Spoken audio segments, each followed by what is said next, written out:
Have you ever found yourself paralyzed by financial fear, wondering if you'll ever break free from the grip of money-related anxiety? Today we're diving into some of the craziest ways people have overcome this struggle. This is a show you don't want to miss. Welcome to the Ask Ralph podcast. We're listening to an experienced financial professional with over 30 years of experience can help you make sense of confusing questions, current headlines, and industry trends about taxes, small business, financial decision-making, investment strategies, and even the art of proper budgeting. Ask Ralph makes the complex simple by sharing his real-world knowledge from a Christian perspective with all things financial.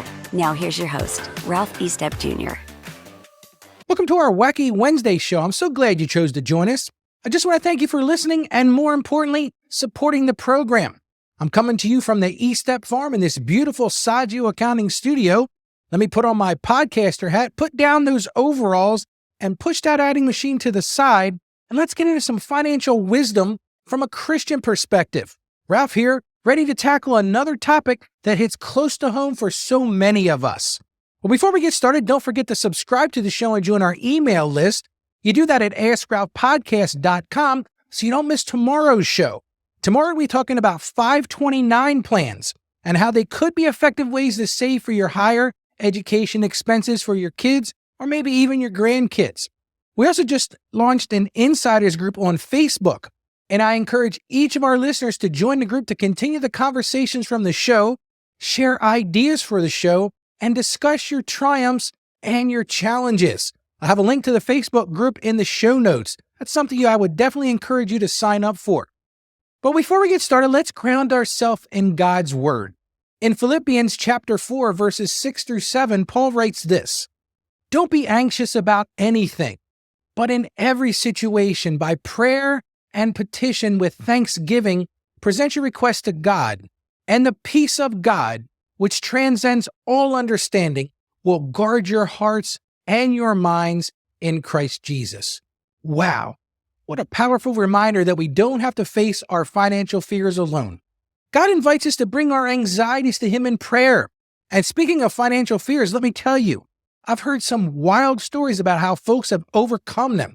I'll tell you about the most interesting story later in the show and how I actually had a client beat the IRS based simply on fear.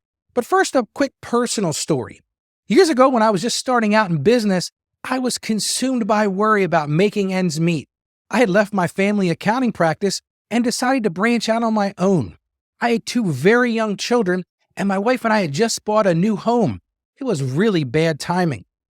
It got so bad that I'd wake up in the middle of the night in a cold sweat, my mind racing with worst-case scenarios. One day, I decided enough was enough. I took a leap of faith. I found a church, and our family started attending it, and immediately I started tithing, giving 10% of my income to my church. It was scary at first. I was just barely getting by paying the mortgage, the car payments, and some credit card debt we'd accrued. But you know what? That act of trust and obedience shifted something in me. I started seeing money as a tool to bless others, not just something to hoard out of fear. Now, I'm not saying tithing is a magic bullet, but for me, it was a game changer. It reminded me that God is my ultimate provider and that I can trust Him with my finances. In my view, this was a complete liberation from fear, and the freedom I felt afterwards was absolutely amazing. But enough about me. Let's hear some of those crazy stories I mentioned earlier. One lady I know had been living paycheck to paycheck for years, consumed by anxiety about her mounting debt. One day, she decided to face her fears head on. She made a list of everything she owed and started calling her creditors one by one to set up payment plans. It wasn't easy. Let me tell you, this was tough work. But with each call, she felt a little lighter. By the end of the day, she had a clear plan and a newfound sense of control over her finances. As I've said many times, you have to be true to yourself and list it all out and make a plan. But then more importantly, implement the plan and achieve results. Another guy I know had been avoiding looking at his bank account for months, terrified at what he might find. I have to admit that back when I started my practice, I used to do the same thing. I guess if I didn't look at it, it was somehow unreal. Finally, he mustered up the courage to log in and face the music. Well, to his pleasant surprise, it wasn't nearly as bad as he'd feared. Sure, he had some work to do, but seeing the numbers in black and white gave him clarity and, more importantly, motivation to start making changes. Then there was a couple who decided to get creative in their battle against financial anxiety. They made a game out of it, seeing how much they could save each month, challenging each other to find new ways to cut expenses and boost their income. They even started a friendly competition with their friends, seeing who could sock away the most cash. Not only did they find fun in the process, but they also built a solid emergency fund and paid off their credit card debt in record time. So you might be asking, Ralph, what can we learn from these stories? Here's a few actionable steps you can take to overcome your financial fears. If you listen to my program, you know I always want to give you some action steps. So let's start with action step number 1. And that is the most important. You got to pray about it. Like Paul says in Philippians, bring your anxieties to God in prayer. You do that by asking for wisdom, asking for peace, and more importantly, asking for provision. Number 2, as the lady did, you got to face your fears head on. Whether it's making a budget, calling your creditors, or looking at your bank account, don't let fear keep you in the dark. My friends, let me tell you, knowledge is power, and facing your finances honestly is the first step to taking control. You got to face your fears head on. Number 3, and this one is vitally important, find an accountability partner, whether it's a spouse, a friend, a financial coach. Having someone to walk alongside you can make all the difference. Share your goals with them, share your challenges with them, and more importantly, share your victories with someone you trust. I'll also let you know that I do offer financial counseling service at my practice.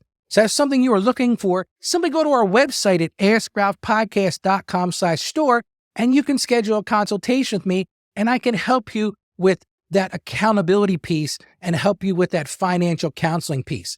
Let's look at number 4. And this one I can't stress enough. Start small. If the thought of overhauling your entire financial life feels overwhelming, start with one small change at a time. I actually was doing a Zoom call with one of my clients yesterday, and he said to me, Ralph, I'm new in business. How much money do I need to set aside in my emergency fund? And I told him, I said, realistically, I'd like to see you having 4 to 6 months worth of cash in the bank so that if you didn't have any revenue coming in at all, you'd be able to meet your obligations. And he said, Ralph, that's a big number. I said, it is, but let's start at $100 a week. Let's start at $200 a week and let's let it grow.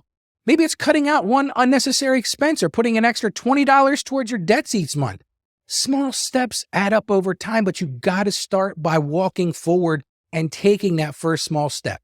Number 5, celebrate your progress. This is a journey, not a destination. As you start to see positive changes in your financial situation, take time to celebrate your wins, no matter how small they are. Let's say you paid off the smallest credit card debt you have. That's a win.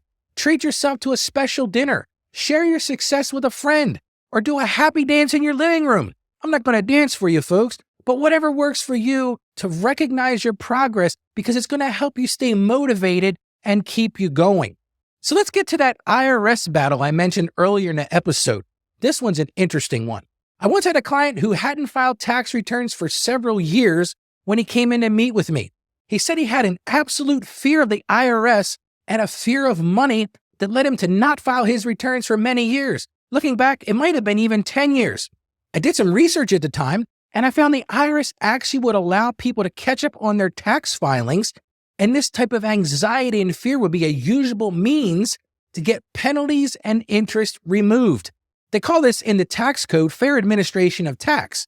And since this client actually had a note from his doctor documenting his anxiety, I was able to use this for his benefit. Now, the IRS didn't want to do it, and I had to get some letters from some senators and others who were sympathetic to the client. But in the end, the IRS actually waived all of the penalties for years of unfiled taxes. Now, the client had to pay the tax, but whatever tax he had to pay, the only thing they added was interest. They removed all the penalties. Now, I certainly don't recommend this approach, but it was certainly an interesting outcome from a situation of fear and anxiety. I told you this would be an interesting story. Well, before we wrap up, I want to remind you to visit our podcast page. You do that at askralphpodcast.com for a ton of more resources and inspiration. And if you found this episode helpful, do me a favor. and share it with a friend or family member who could use some encouragement in their own financial journey. Together, we can break free from the grip of financial fear and anxiety and step into the abundant life that God has for us. So let's recap what we've covered today. We started with a powerful reminder from Philippians to bring your anxieties to God in prayer. Then we heard some crazy stories of how people have overcome their financial fears, from tithing to facing their debts head on to making a game out of saving money. We also talked about some practical steps you can take, like praying, facing your fears head on, finding an accountability partner, starting small, and most importantly, celebrating your progress. As we sign off, I want to leave you with this final thought. Your financial situation does not define your worth as a person. Hear me on this, because we all fail in areas of finance.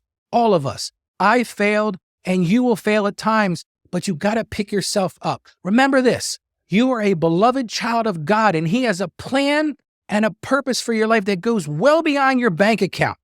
So keep your head up. Keep putting one foot in front of the other, and keep trusting in the one who provides for your every need. He will provide for your every need.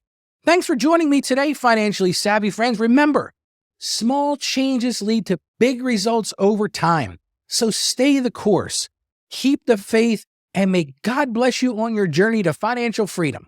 Until next time, this is Ralph reminding you to stay financially savvy, take care, and may God bless you on your journey. Thank you for joining us on the Ask Ralph podcast. And with a simple click to subscribe, we'll invite you back to our next episode. And remember, financial issues don't have to be complicated. Just ask Ralph. The information contained in this episode of Ask Ralph is based on data available as of the date of its release. Saggio Accounting Plus and Ask Ralph Media, Inc. is under no obligation to update this content if changes occur. Applying this information to your specific situation requires careful consideration of all facts and circumstances, and any information provided is not to be considered as financial, tax, or legal advice. Please consult your tax advisor or attorney before acting on any material covered.